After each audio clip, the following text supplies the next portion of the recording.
Hello and welcome to some more Star Citizen. Star Citizen Alpha 4.2 is now at the release candidate stage, with plans of going live in the coming week. We've got a Star Citizen newsletter as well, going over a summary of Alien Week and the new Prowler utility. Let's just jump in. So, it's Alien Week in the verse. Join us as we commemorate First Contact Day with Asperia's first cargo hauler, the Prowler utility, and an alien-inspired contest in honor of Stanton's first Banu resident, Wicklow. So there's a little food contest you can do, trying to make use of the 9 Banu taste senses. Plus, get ready for the International Bar Citizen Tour with events happening near each of our studios this weekend. There's one in Manchester, which I'm actually planning on going to via taxi almost immediately after I get this video out, so hope to see some of you there. It's Alien Week! Celebrate the rich cultures and questionable cuisine of our galactic neighbours during Alien Week and take part in activities with your family or Solly. So yeah, we've got the Prowler utility, we've got a ship sale on, loads of alien ships. Yeah, if you're interested in that sort of stuff, check out the RSI website. I will link everything down below. The Asperia Prowler utility. Welcome to the Prowler utility, a new recreation for seamless hauling. With additional storage, an integrated tractor beam, and comprehensive weaponry, this ship provides the tools you need to secure your payload and safely reach your destination. It's available to purchase from $275 from the RSI website and will be released in Alpha 4.2 and is in fact available to use on the PTU currently. Yeah, an interesting stealth cargo ship. I've got a couple of videos up about that ship already, so go check that out. There was a sneak peek in the newsletter as well. Put your helmets on. New helmets. There you go. Have a look at that. So yeah, Alpha 4.2. CIG have released a few PTU patches over the last few days, and the latest is a release candidate. CIG have said that they're highly focused on the final blocking issues and performance improvements that they can make before this goes live, especially with the new Stormbreaker activity. And there's a stress test today on the PTU, so today's Saturday the 14th, 7 PM UTC. It's going to be for 2 hours in the 4.2 PTU. They're looking to push the latest release candidate to its limits for performance, and they're going to be gathering captures and data to make sure they're ready for live next week. So they'd like to get everyone to pile around Pyro 1 and help with the test. So yeah, they're sort of focusing performance capture data for there. This will help them judge if they need to have a further build on Monday to address any new issues found, and hopefully they will, because more builds, more better. So yeah, let me go over a couple of the little bits from these patches. On the 11th of June, we had a patch which re-enabled combat FPS missions in Stanton, reduced the viability of the Valakar eggs to 15 minutes, and added weight and dampening to Valakar pearls to reduce rolling.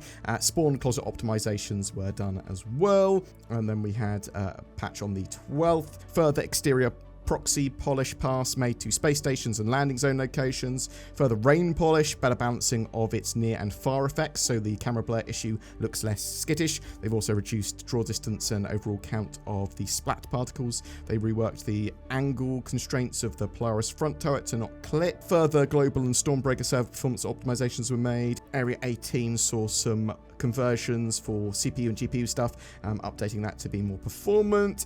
There's further 3D comms, cool visual polishing, and that brings us on to the latest patch, the release candidate 1 patch. So across all of the most recent patches, actually, there's been a ton of sort of performance and level of detail polish with Stormbreaker and the ASD facility locations. They've in this patch as well made some ground vehicle scanning adjustments, standardizing them with ships. There's been some server frame time performance optimizations, terrain physicalization performance optimizations. They've slightly reduced the water light reflections to be less intense due to intense flashing that was happening.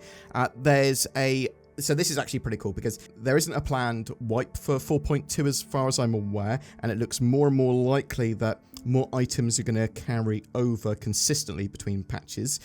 It's not anything like refinery jobs or anything like that. That stuff's not carrying over yet. And I don't believe consumables for the most part carry over. So sort of ammo and meds, although correct me if I'm wrong in the comments below. But they are adding a load of stuff to the sort of long-term persistence database that will carry over or is expected to carry over. So they've added Flight Blade and Bomb Rack items to the LTP records, as well as various fauna harvestables. So Copian horns, radiated horns, Marek gems, Ranted dung, Moshi plague, the various irradiated Valakar fangs, and the Valakar skin and chitin. So yeah, super excited for that patch. Hopefully it will be in a pretty good state for a live release. It looks like, don't quote me on this, but it looks like they are planning for a live release early in the week, which is why they said there might be a release candidate update on Monday if they need to. But the patch is actually absolutely huge in my opinion, but they've sort of compressed all the new content into an area in sort of like an interesting life cycle there, sort of very compartmentalized with the facilities on Pyro 4 and Pyro 1.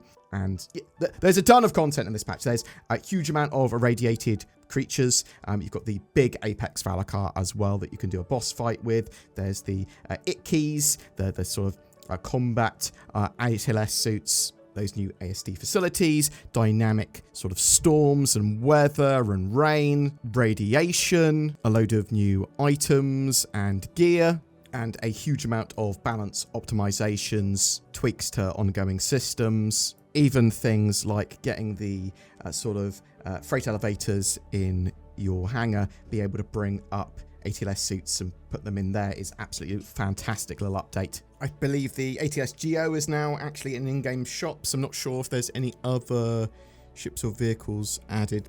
Chuck it in the comments down below. If there are any others being added to in-game shops. What else is that? Oh, so there's the sort of new locking and targeting mechanics, which that's interesting here as well, because CIG have basically said, oh, with the safety arming of torpedoes, we're going to be changing that again, because at the moment, effectively, you need to be like 1.5 kilometers away from the torpedo that you fired for it to arm. But if you're obviously firing a torpedo and traveling along with it, you're not 1.5 kilometers away from it necessarily.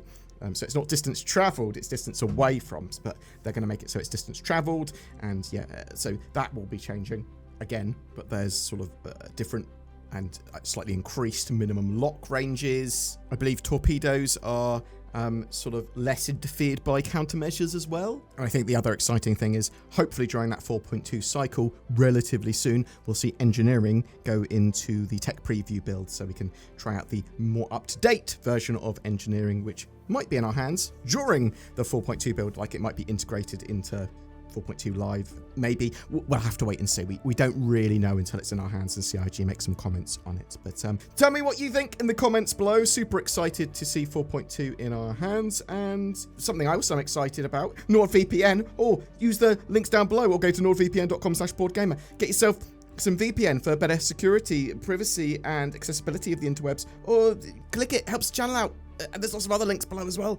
Have a little look. Every month, we give away a Star Citizen ship and game package. We're giving away an Anvil Asgard this month, as well as a Tumbril Nova to go in it. This new heavy dropship's going to be great for getting your Nova tank to the ground. Just comment on any of our videos made during June to be in for a chance of winning. A random comment from June from a random video from June is chosen to be the winner for that. That ship package was given to us by CIG. Thank you very much for that. And if you would like to further support the channel, you can become a patron member, you can use the join button under my videos, you can use any of the affiliate links below my videos as well. Channel members that have used that join button and Patreon members get the same rewards. I really do appreciate people that have gone the extra mile, but you can also just like, share, subscribe, comment on these videos. It does really help. Thank you so much. I hope you have a great June. Please check out the rest of the videos on the channel as well.